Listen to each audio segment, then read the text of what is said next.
বিমানবন্দর থেকে সবশেষ পরিস্থিতি জানাতে আমাদের সঙ্গে যোগ দিচ্ছেন সহকর্মী আবির হোসেন। আবির, বিমানবন্দরে ভয়াবহ আগুনের পর এখন কি চিত্র দেখছেন আপনি? যদি আমি বর্তমানে বিমানবন্দরের সর্বশেষ অবস্থা জানাই, আপনি আমার পিছনে দেখতে পাচ্ছেন এখানে কিন্তু এখনো সেই কালো ধোঁয়া বের হচ্ছে এবং এখানে আসার পর যেটা দেখতে পেলাম এখনো কিন্তু যে আগুন রয়েছে সেই আগুনের কিন্তু হালকা হালকা কিন্তু আগুন জ্বলছে। এবং আমরা যদি আপনাদের দেখাই, ফায়ার সার্ভিস কিন্তু সকাল থেকেই তাদের কাজ চালিয়ে যাচ্ছে। যদিও গতকাল রাতে কিন্তু বলা হয়েছিল যে রাত 9টার ভিতরে কিন্তু আগুন নিভে গিয়েছে, কিন্তু সকালে এসে আমরা যেটা দেখতে পেলাম যেখানে আসলে মেডিকেলের বিভিন্ন পণ্য রয়েছে সেখানে কিন্তু হালকা আগুন জ্বলছে। এবং আমরা দেখতে পাচ্ছেন এখানে কিন্তু ফায়ার সার্ভিস সকাল থেকে কয়েকটি ইউনিট কাজ করে যাচ্ছে নিরবিচ্ছিন্নভাবে। এবং যে পণ্যগুলো এখনো পুড়ছে আপনি দেখতে পাচ্ছেন যে এখানে কিন্তু বারবার ভালোই পরিমাণে কিন্তু ধোঁয়া উঠছে। এবং যে সংখ্যার জায়গাটা হলো যে এখানে কিন্তু বিপুল পরিমাণে আসলে আমদানির পণ্য ছিল এবং যারা আসলে ক্রেতা রয়েছে বা যারা এগুলো আসলে বিদেশে আসলে পাঠাবে তারা কিন্তু অনেক ধরনের শঙ্কায় রয়েছে যে আসলে তাদের পণ্যের কি অবস্থা নিয়ে। কিন্তু অনেক মানুষই কিন্তু এখানে এসেছে, তাদের সাথে কথা বলেছি, তারা বলেছে এখানে কিন্তু কয়েক কোটি টাকার পণ্য ছিল, কয়েক লাখের পণ্য ছিল। এবং এই পুরো ঘটনাকে কেন্দ্র করে কিন্তু তদন্ত কমিটি গঠন করা হয়েছে এবং 5 দিনের ভিতরে কিন্তু একটি রিপোর্ট প্রকাশ করতে বলা হয়েছে। এবং বারবার কিন্তু আমরা দেখতে পেয়েছি যে গত এক সপ্তাহের ভিতরে কিন্তু বাংলাদেশের 3টি জায়গায় কিন্তু ভয়াবহ আগুনের ঘটনা ঘটেছে এবং এর ফলে কিন্তু যারা সাধারণ মানুষ রয়েছে তাদের ভিতরে কিন্তু এক ধরনের আতঙ্ক বিরাজ করছে। যে প্রথমে কিন্তু ঢাকার একটি গুদামে আগুন লেগেছে, তারপরে চট্টগ্রাম ইপিজেডে, তারপরে কিন্তু সর্বশেষে বিমানবন্দরে কার্গো ভিলেজে।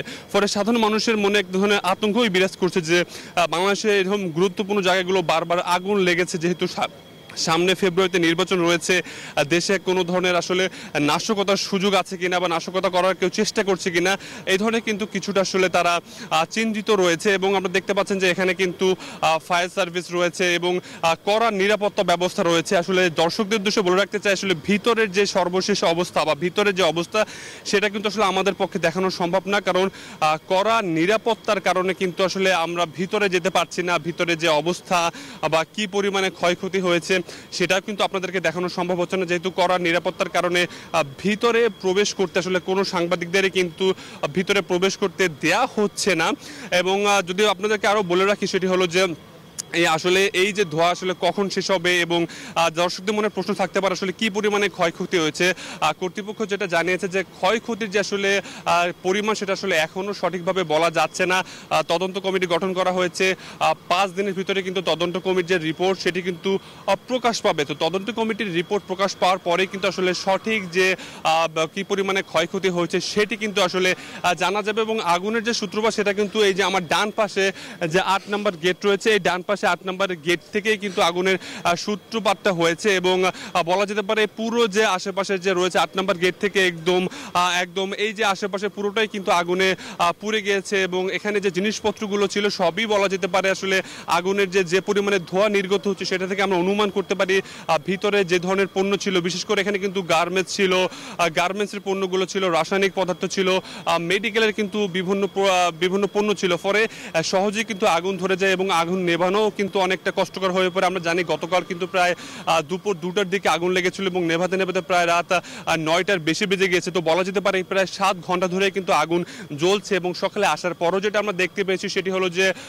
প্রায় কোথাও মৃদু আগুন জ্বলছে। তো বলা যেতে পারে 7 ঘন্টায় তো তীব্রভাবে আগুন আসলে এখানে জ্বলছিল, ফলে বিপুল পরিমাণে ক্ষয়ক্ষতির কিন্তু আমরা আশঙ্কা করতে পারি। তবে সঠিক ক্ষয়ক্ষতির পরিমাণ কিন্তু আমরা 5 দিন পর যে তদন্ত কমিটি গঠন করা হয়েছে তাদের রিপোর্ট পেলেই কিন্তু আমরা ক্ষয়ক্ষতির কারণ, আগুন কেন লেগেছে সবকিছুই কিন্তু আমরা নির্দিষ্টভাবে জানতে পারবো। এবং সাধারণ যারা আসলে বিশেষজ্ঞরা রয়েছে তারা বারবার বলছে যে আসলে ফায়ার সার্ভিস রয়েছে তাদের একটু আধুনিকায়নের বিষয়টি বারবার বলছে যে আসলে বিমানবন্দরের মতো এত গুরুত্বপূর্ণ এলাকাতে যদি 7 ঘন্টা এত দীর্ঘ সময় লেগে যায় আগুন নিয়ন্ত্রণ করতে, তাহলে আসলে সেজন্য তারা যারা ফায়ার সার্ভিস বিশেষজ্ঞ বা যারা এই ধরনের বিশেষজ্ঞরা রয়েছে তারা কিন্তু বারবার বলছে যে ফায়ার সার্ভিস যুগের সাথে তাল মিলিয়ে আসলে ফায়ার সার্ভিসকে আরও বেশি আধুনিক করার বিষয় তারা জোর দিতে বলেছে, যাতে খুব দ্রুতই আসলে কোথাও আগুন লাগলে যেন খুব 1-2 ঘন্টার ভিতরে কিন্তু আগুন লেগে যায়। এবং দর্শকদের উদ্দেশ্যে আমরা আরও কিছু তথ্য জানিয়ে রাখতে চাই, সেটি হলো এখানে কিন্তু প্রথমবারের মতো নয়, এই বিমানবন্দরে কিন্তু আর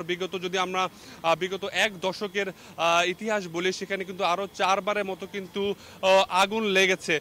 তো যদি দর্শকদের উদ্দেশ্যে আমি বলে রাখি যে সর্বশেষ কিন্তু বিমানবন্দরের যে কার্গো ভিলেজ থেকে, এবং দেখতে পাচ্ছেন যে এখানে কিন্তু এখনো ফায়ার সার্ভিস রয়েছে, ফায়ার সার্ভিস তারা কিন্তু তাদের কর্মযোগ্য চালিয়ে যাচ্ছে। এবং দর্শকদের উদ্দেশ্যে একটু আরেকবার মনে করিয়ে দেই, এটা কিন্তু প্রথমবার নয় যে বিমানবন্দরে আগুন লেগেছে। বিগত 1 দশকে কিন্তু আরও 4 বারের মতো আগুন লেগেছে। প্রথম কিন্তু আগুন লেগেছে 2013 সালে, সেখানে কিন্তু 2 ঘন্টার চেষ্টায় কিন্তু আগুন নেভানো হয়েছে। তারপরে 15 সালে, তারপরে কিন্তু 17 সালে লেগেছিল, 22 সালে, এবং সর্বশেষ কিন্তু গতকাল কিন্তু আগুন লেগেছে প্রায় সকাল 9টা থেকে রাত 9টা, দুপুর 2টা থেকে প্রায় রাত 9টা পর্যন্ত আগুন জ্বলেছিল।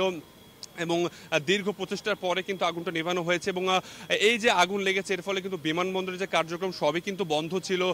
যারা বিদেশে যাবে, যারা কেউ দুবাই যেতে চায়, কেউ কাতার যেতে চায়, কেউ সিঙ্গাপুর যেতে চায়, অধিকাংশরাই কিন্তু ছিল বিদেশি কর্মী, বলা যেতে পারে এক ধরনের রেমিটেন্স কর্মী। তারা কিন্তু এক ধরনের শঙ্কার ভিতরে ছিল, তারা আসলে বিদেশে যেতে পারবে না কিনা, যেহেতু বিমানবন্দরে খুবই বলা যেতে পারে খুবই সেন্সিটিভ জায়গা। ফলে এখানে আসলে ধোঁয়া উঠেছিল, পরে সব ধরনের বিমান চলাচল কিন্তু বন্ধ করে দেওয়া হয়েছিল। এবং রাত 9টার পরে কিন্তু পুনরায় আবার যে বিমান চলাচল সেটি কিন্তু চালু করে দেওয়া হয়েছিল। ফলে যারা বিদেশ যেতে চেয়েছিল তাদের ভিতরে যে সংখ্যাটা, যে আসলে আমি যেতে পারবো কিনা, সেই সংখ্যাটা কিন্তু অনেকাংশে কেটে গিয়েছে।